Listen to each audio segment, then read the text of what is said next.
Hi everyone, my name is Karen, this is my channel RatherBeReading, and today I'm bringing to you my January mid-month wrap-up.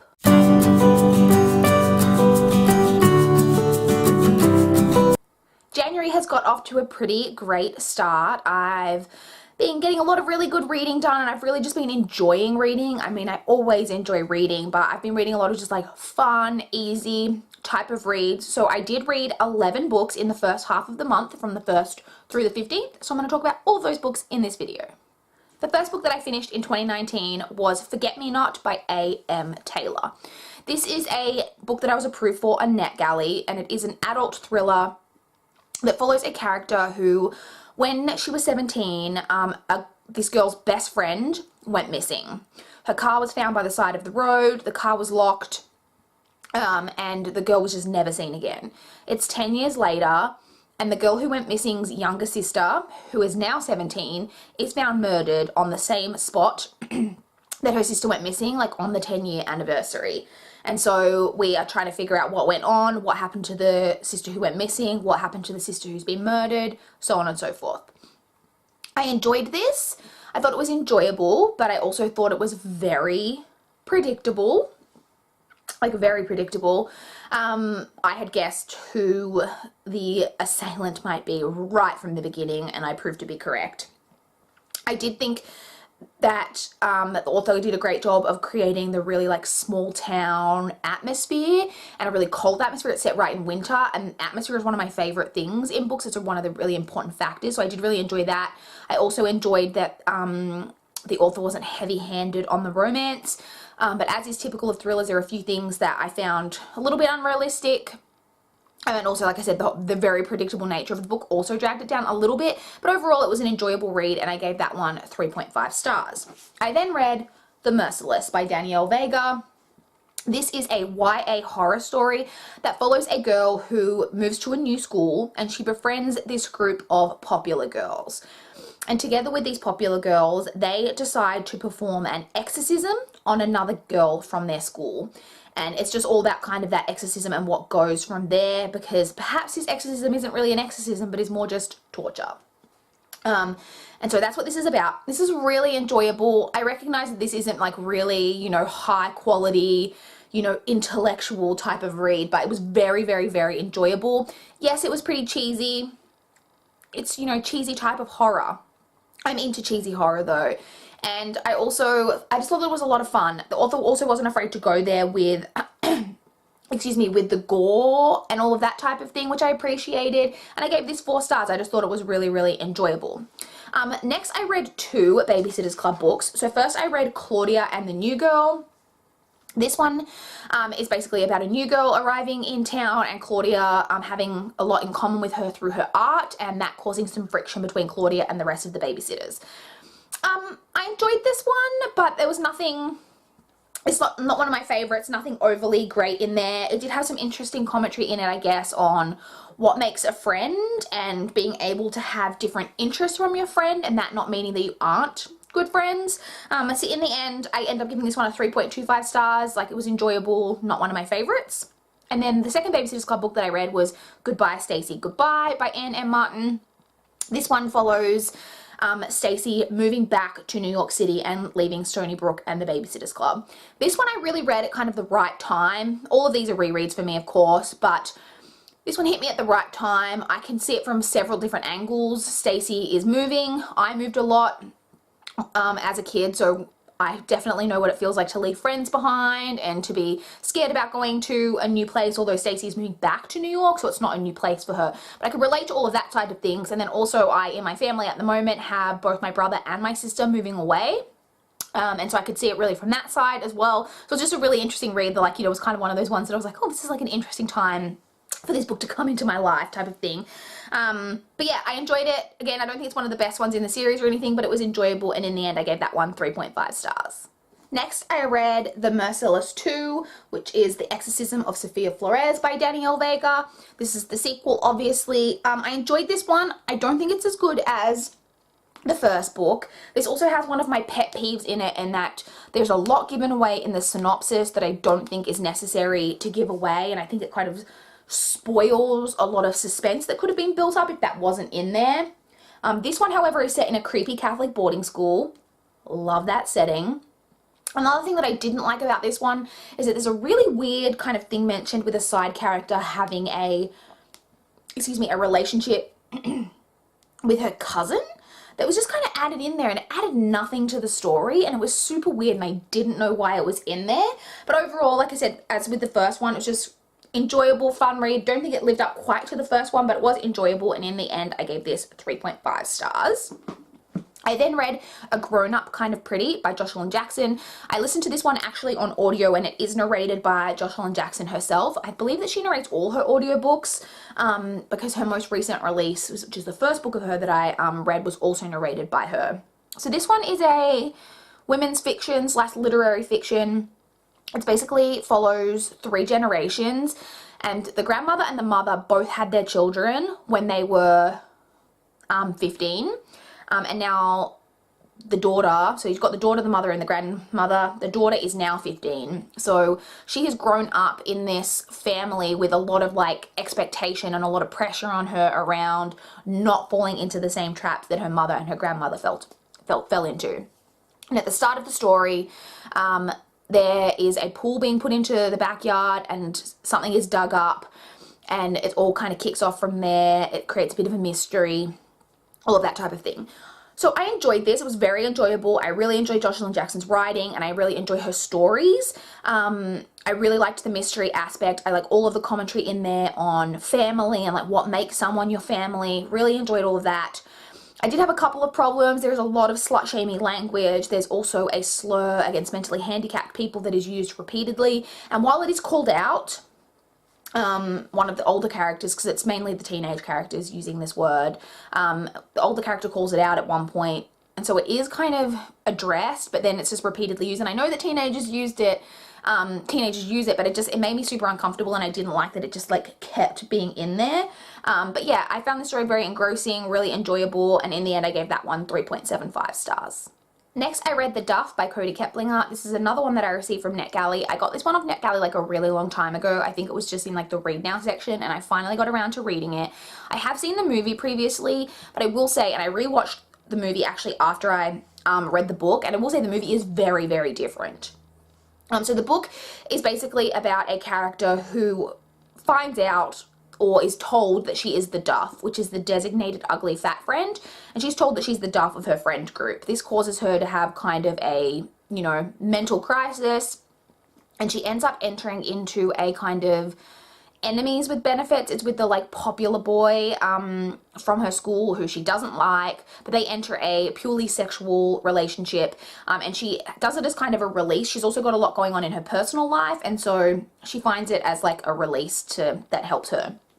And so she enters into a sexual relationship, and it all kind of goes from there.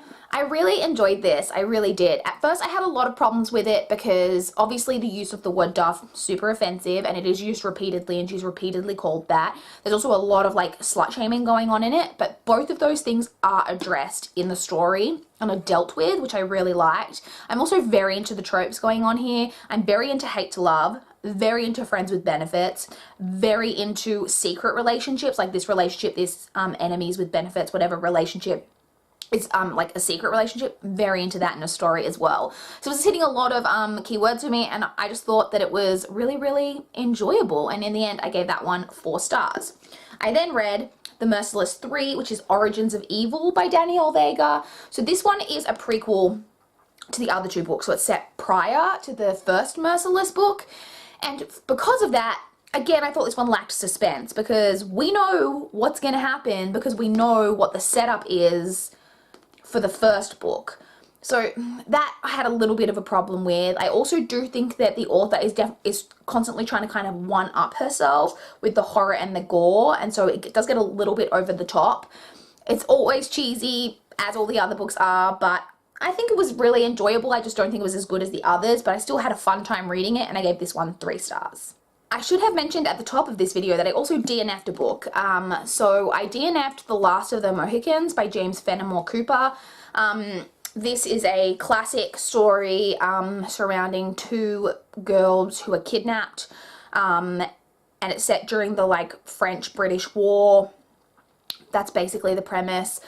The language I just found really hard to read. It was very boring. Like, I read 55 pages of it before I DNF'd it and like nothing happened. It was very hard to tell what was even going on in the story. We hadn't even met the two girls who the whole story revolves around.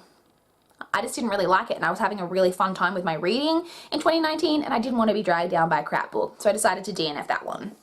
So I then picked up instead Wolf by Ryan Growden. This is a YA historical fiction set in an alternate history. So it's set in 1956, but it's set as if Hitler and Germany had won the war.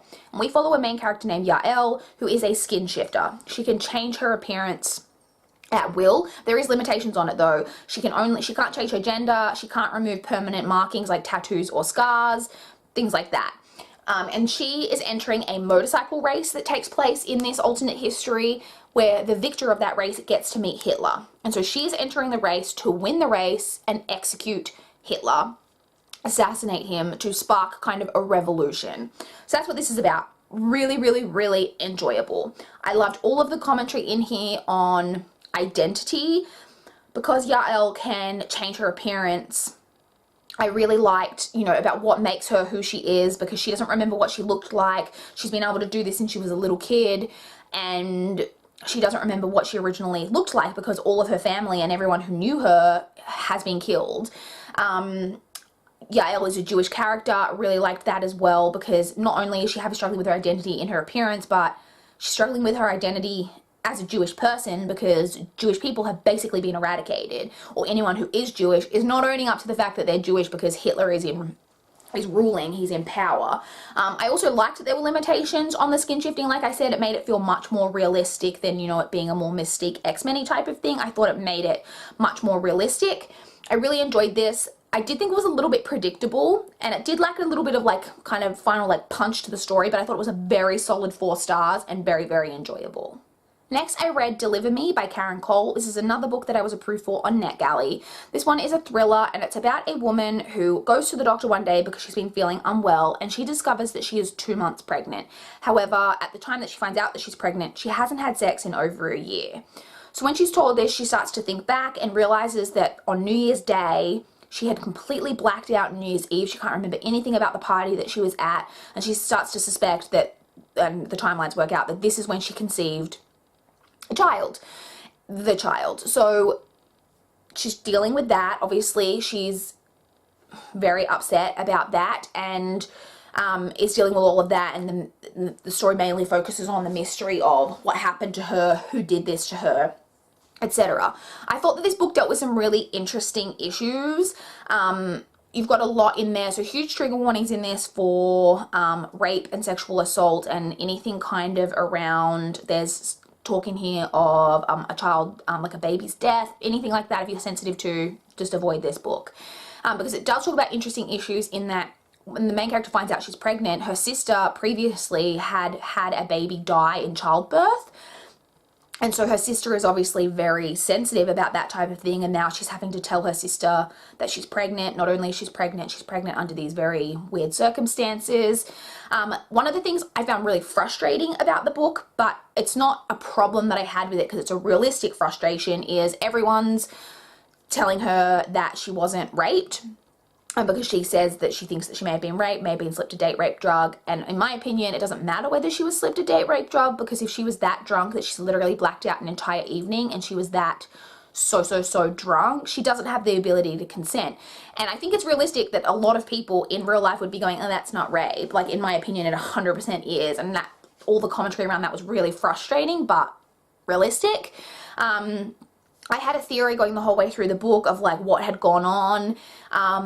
There were a couple of like different ways that I thought it could go, and I was, you know, kind of going back and forth, but had one main thing that I thought was going to happen, and then the ending happened, and I was completely shocked, which I loved, because I am very rarely completely shocked by a book. So I think this may have been like a 3.75 star rated book, but that ending and me being so shocked by it, I find so enjoyable when I'm shocked, so I ended up bumping it up to a 4 stars, and I did really enjoy it. And then the final book that I read in the first half of January was Wonder by R.J. Palacio. This I listened to an audio, and it's narrated by Kate Rudd, Nick Podell, and Diana Steele. This is a middle grade story that follows a main character named Augie, who has a very severe facial deformity. At the start of the book, he is going to middle school, like the first year of middle school for the first time. He's never been to a real school before. Previously, he's been homeschooled. And we're following his journey of going to school for the first time and dealing with obviously everything that goes with that, with his deformity. This book was so beautiful. If you watched my vlog, you saw me get a little bit emotional about it. I actually got emotional writing my notes about this book earlier today. I just overall think it is such a good book. It is so beautiful. The main messages in it that I took out of it is just all about kindness, and just it has a lot in there as well about how understanding or friendship from just one person, how that can change your entire life. Oh, it was just amazing. I also liked, it does have lots of different perspectives and viewpoints in there, which I really liked as well. I'm going to read you my favorite quote from it because this quote just hit me right in the throat. I already was finding the book so emotional, but this quote I just think is beautiful. So the quote is, "We carry with us as human beings not just the capacity to be kind, but the very choice of kindness." I just think it is a very poignant quote. You know, it basically says it all in the quote, but that we, you know, as humans, everyone has the ability to be kind, but you have to make that conscious choice to be a kind person. And a lot of times, and I'm not just talking about awful people, I mean people in general, there are a lot of ways in which we could be kinder to other humans that we don't choose to do on a regular basis. And this book is just a really like reminder of that, and how like even simple things can change people's lives. This book is just so powerful. It's the type of book that I think everyone should read. It's obviously a middle grade age book, so it's perfect for kids to read, but not just kids. I think adults should read this book. I think everyone should read it. I thought it was beautiful. I gave it 5 stars. So those are all of the books that I read in the first half of January. I would love to chat with you guys in the comments down below if you've got any thoughts on any of the books that I read or what you guys have been reading in January. I would love to know. Please like this video if you liked it. Please subscribe if you want to see more from my channel. That is all I have for this video today. Bye guys!